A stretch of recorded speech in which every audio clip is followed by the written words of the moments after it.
గ్రద్దలు ఎగురుతాయి. పైన 6వ ఎత్తు ఒకటి ఉందండి. అందులో బలవీర్యోపపన్నానాం, మంచి బలము, మంచి తేజస్సు, మంచి పరాక్రమం అన్నీ ఉన్నటువంటి హంసలు 6వ ఎత్తులో వెళ్తాయండి. షష్ఠస్తు పంథా హంసానాం అయిపోయింది. ఇంకేం మిగిలిందండి? ఒక్కటే ఎత్తు, అదే 7వ ఎత్తు. అది ఒక్కళ్ళు మాత్రమే వెళ్ళగలరండి, ఇంకెవరి వల్ల కాదు. వైనతేయ గతి పరా, ఆ పైన ఉందే 7వ గతి, అది ఒక్క గరుత్మంతుడు మాత్రమే వెళ్ళగలిగింది. ఏ రూట్లో వెళ్ళాలి? ఇప్పుడు ఇన్నున్నాయి వరుస పెట్టి. ఎలా వెళ్ళాలి? ఏ మార్గంలో వెళ్ళాలి? హనుమంతుడు చూస్తున్నాడు అంటే రకరకాలు ఉన్నాయండి ఇందులో. ఏ ఎత్తులో వెళ్ళాలి? పోనీ గ్రద్దలు వెళ్లే ఎత్తులో వెళ్దామా? నీచుడు వెళ్లిన మార్గం అది, వెళ్ళకూడదు. ఎవడు వెళ్ళాట? రావణాసురుడు వెళ్ళాడండి ఆ మార్గంలో. ఇది ఎలా తెలుసు అంటే, సంపాతి సీతమ్మ లంకాపట్టణంలో ఉన్నది అనే విషయం చెబుతూ ఒక మాట అంది. నా కుమారుడయ్యా, వాడి పేరు సుపార్శ్వుడు, వాడు నాకు ఆకలిస్తోందని ఆహారం తేవడానికి వెళ్ళాడు, దొరకలేదు. ఆకాశంలో తిరుగుతున్నాడు, ఏమైనా దొరుకుతాయేమో చేపలని. ఇంతలో ఎవడో రాక్షసుడు నల్లగా కాటుకొండలాగా ఉన్నాడు, మెరుపులాగా ఒక స్త్రీమూర్తి ఉంది, ఆవిడ రామారామ అంటోంది. ఆమెను పట్టుకుని వెళుతూ ఉంటే వీడు ఎదురు వెళితే సామోపాయంతో అండి రావణాసురుడు, నన్ను వదిలిపెట్టవా ప్లీజ్ ప్లీజ్ ప్లీజ్ అని చెప్పి వాడిని ప్రార్థించి వెళ్ళిపోయాక ఋషులు వచ్చి అన్నారట, ఏమయ్యా సుపార్శ్వ అదృష్టవంతుడివి, వాడు ఎప్పుడెప్పుడు లంకాపట్నానికి పోదామా అని హడావిడిలో ఉన్నాడు, లేకపోతే వాడు నిన్ను చంపేవాడు, నువ్వు తప్పించుకున్నావు రావణాసురుడి బారి నుంచి అని అన్నాడు. అది వచ్చి చెప్పాడు నాన్నగారికి. అందుకు చెప్పాడు, తీసుకువెళ్లిన వాడు రావణాసురుడే, సీతమ్మ లంకాపట్టణంలోనే ఉన్నది. అంటే ఇప్పుడు ఏ ఎత్తులో గ్రద్దలు ఎగురుతున్నాయి? 5వ ఎత్తులో ఎగురుతున్నాయి. అంతకన్నా కింద వెళ్ళినా లాభంలే. ఆ ఎత్తులో అసలు వెళ్ళకూడదు, ఎందుకంటే రావణాసురుడు వెళ్లిన మార్గం కాబట్టి. ఆ పైన ఎన్ని ఎత్తులు ఉన్నాయి? 2 ఎత్తులు ఉన్నాయి. ఒకటి హంసలు వెళ్లేది, ఇంకొకటి గరుత్మంతుడు వెళ్లేది. గరుత్మంతుడు తప్ప వెళ్ళలేడు అన్నటువంటి మార్గంలోనే తాను వెళ్ళాలి. ఎందుకని అని అంటే, గరుత్మంతుడు సాక్షాత్తుగా శ్రీమన్నారాయణమూర్తి యొక్క వాహనం. గరుత్మంతుడు అంటే వేదస్వరూపుడు అంటే గుర్తుపెట్టుకోవాలి మనం. సుపర్ణో హి గరుత్మాన్, సుపర్ణుడు గరుత్మంతుడు, ఆయన వేదస్వరూపుడు. మరి హనుమంతుడు ఎవరో? సాక్షాత్తుగా వేదస్వరూపుడు. దీనికి శ్రీభాష్యం అప్పలాచార్య స్వామి వారు చాలా చక్కని వ్యాఖ్యానం చేశారండి. వాయుపుత్రుడు వాయుపుత్రుడు అంటున్నారు అంటే ఏమిటన్నారు? మనం ఏమంటాం? వాయువు యొక్క అనుగ్రహంతో పుట్టాడు కాబట్టి వాయుపుత్రుడు అంటే కాదండి. మనం ఒక మాట మాట్లాడుతున్నాము అంటే ఆ మాట ఇలా రావడానికి వాయువు కారణం.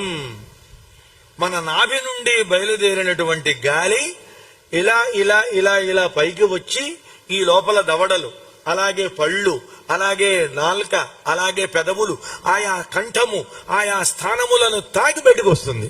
వచ్చినప్పుడే ఆ అక్షరం స్పష్టంగా అవతల వాడికి తెలుస్తుంది.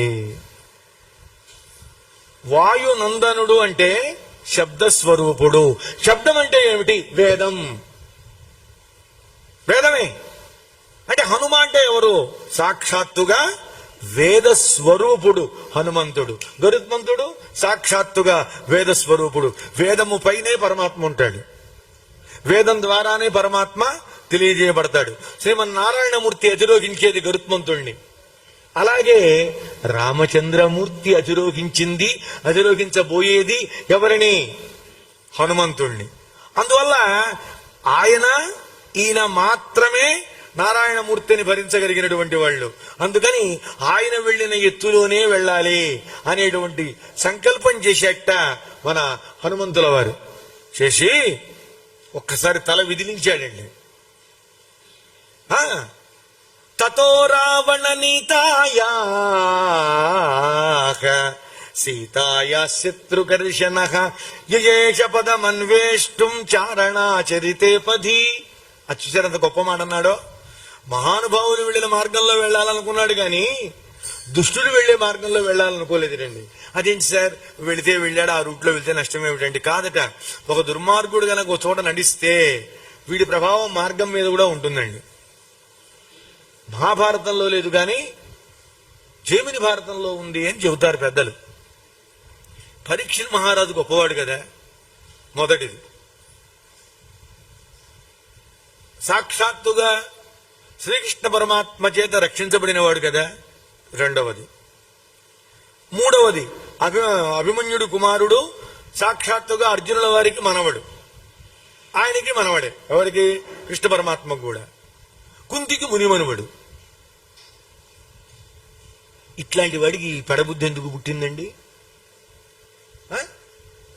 తపస్సుల్ని, ఋషుల్ని, మహానుభావుల్ని, బ్రాహ్మణుల్ని గౌరవించేవాడికి తన మాట వినిపించుకోలేదని పావుని మెళ్ళో ఎందుకు వేశాడు అని అంటే దానికి జైమిని భారతంలో ఉన్నది అని పెద్దలు చెబుతారండి.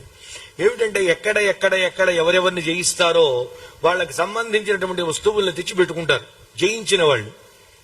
అలా తెచ్చి పెట్టారట వీళ్ళు పాండవులు. జరాసంధుడు ఓడిపోయాడుగా, వాడి కిరీటం కింద పడింది, దాన్ని పట్టుకొచ్చి పెట్టారు.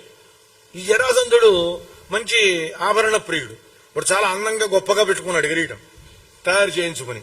కొంతమంది మనం ఎందుకు అంటే దానికి ఆన్సర్ లేదండి. ఎందుకు అంటే ఆన్సర్ లేదు. వాడు తినడానికి తిండైనా మానేస్తాడు కానీ కొన్ని ఆభరణాలు మానరు, కొన్ని చీరలు మానరు, కొన్ని వస్త్రాలు మానరండి. ఆయన నష్టం లేదు, నాకు కావాల్సిందే అంతే. వాళ్ళు దాని ఎందుకు చాలా ఇష్టం వాళ్ళకి, అంతే. పరీక్షిత్తు వేడకు బయలుదేరినప్పుడు వరుసగా చూస్తున్నట్ట ఏ శిరస్త్రాణం పెట్టి వెళ్దాము అని. చూస్తూ ఉంటే అది కనబడింది. ఎవరిది? జరాసంధుడిది. కనపడంగానే వాడు ఏం చేశాడు?